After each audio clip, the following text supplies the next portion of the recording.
Hi, I'm David Sandy. Thanks so much for choosing my property here in St. Joseph for your stay. We're standing here in front of 1416 South 38th Place. I'm going to do a virtual check-in with you since I can't be here in person. So follow me, I'll show you how to get inside.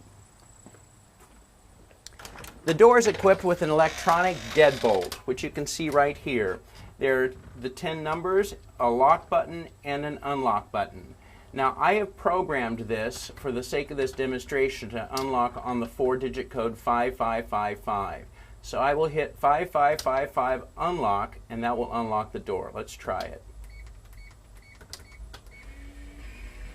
And there we go, we're in. Let me show you how to lock it, because sometimes this is confusing for people. So you'll pull the door all the way shut, make sure it's all the way closed, then you're going to hit that lock button. You'll hear the motor run twice. Once pause and then a second time. So listen to this. There's the first. There's the second time. It's important that you hear it run both times because that ensures that it's locked and the mechanism hasn't jammed. So let's go back inside. Okay, and we're in.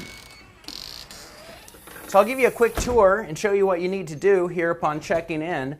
The first thing you need to do is walk over here to the desk and you'll see a registration card right here. It's very important that you fill this out. My insurance company requires it. Put a check mark. In this case, it'd be 1416 South 38th Place. Your name, home address, all that information goes here along with your cell phone number and your email address. Your check-in date goes here. Checkout date, you need to initial the checkout date. And then your driver's license goes there, state of issue.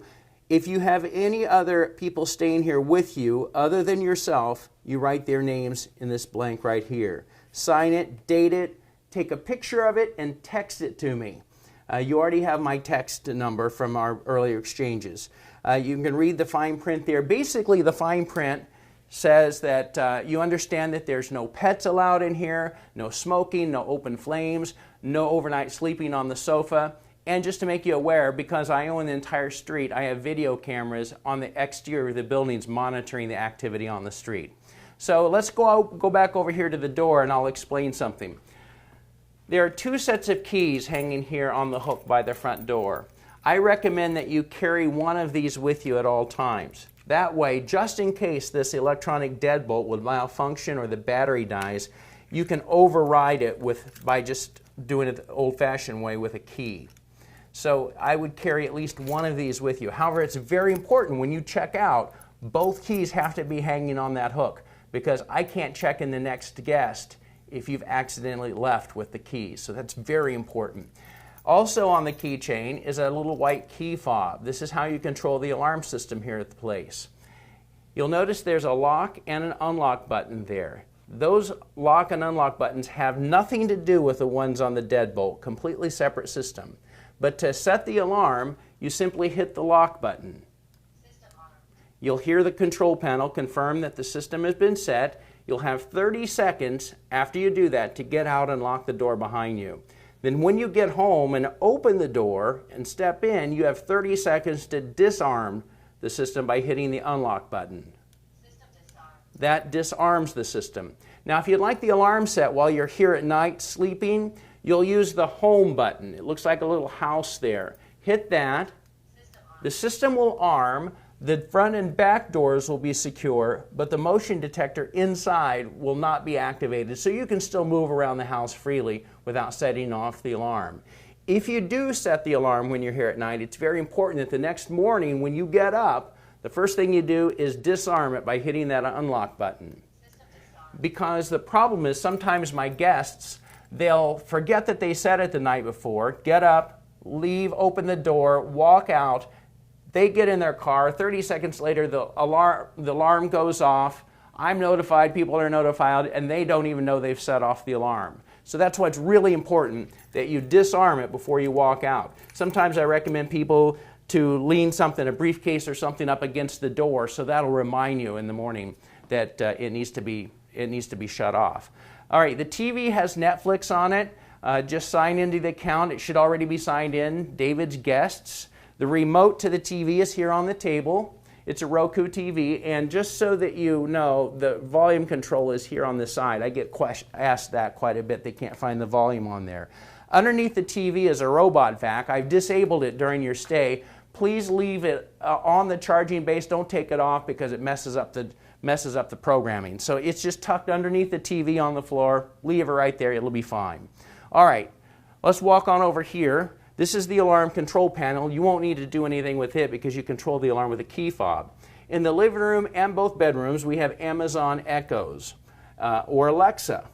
And you'll notice whenever I say her name, she'll light up and wait for a command. So let's ask her the time. Alexa, what time is it? The time is 6:02 p.m. You can ask her the weather, the news, how far it is, and driving distance.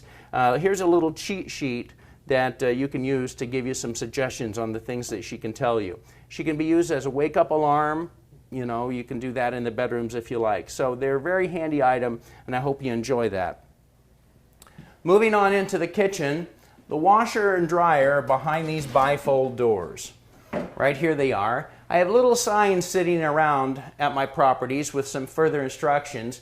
Some of my guests, when they check out, they want to start the laundry, whether it be the towels or the sheets or whatever. I prefer that you don't do that because we like to personally inspect everything to make sure that there's nothing that needs to be specially treated before it's washed. So here's a little reminder sign. You can just simply strip the sheets off the bed and the towels and pile them here on the floor, check out. I also have to point out, this is the fire extinguisher. Hopefully you won't need it, but that's where it is. Hanging on the wall over here is a mop and broom, should you need that. So that's the washer and dryer. We've put some water in the refrigerator for you. And over here on this counter, these are dishwasher pods for the dishwasher and laundry detergent pods here for you. So that'll get you started. Also, just take a look around in the cabinets. You'll see that the dishes and everything's in the cabinets, and just make yourself at home. You should find everything you need. I don't know if you're a coffee drinker or not, but there's coffee filters up here, along with coffee maker, so forth and so on.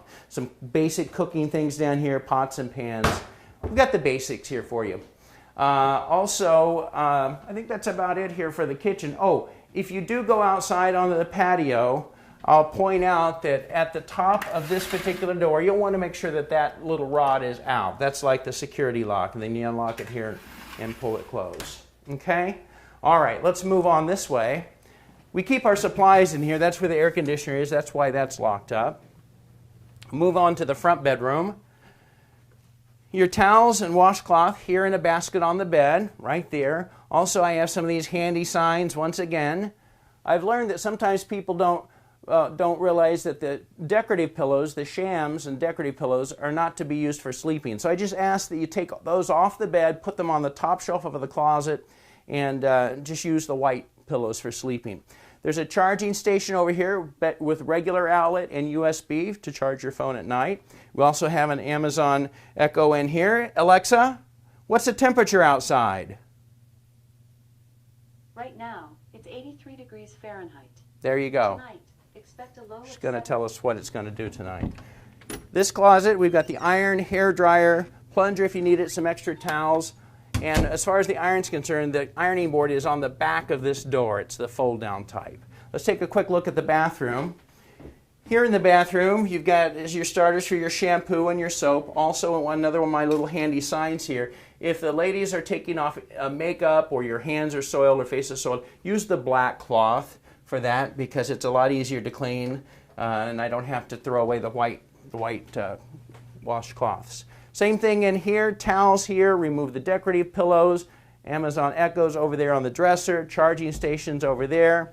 Just put the decorative pillows on the top shelf in here, and down here's your luggage rack in case you should need that. Okay? So that's pretty much the tour of the place. I hope you enjoy it. I hope you make yourself at home, be comfortable. Don't forget to text me that registration card. That's the first thing that you need to do. Oh, there's a vacuum cleaner. I forgot to mention vacuum cleaner in this closet in here, as well as a clothes steamer if you need to steam your clothes for an event or anything like that. Make yourself home. Thanks a lot for choosing my property, and I just appreciate it if you leave it the way you found it. Enjoy your stay here in St. Joe. Thanks so much.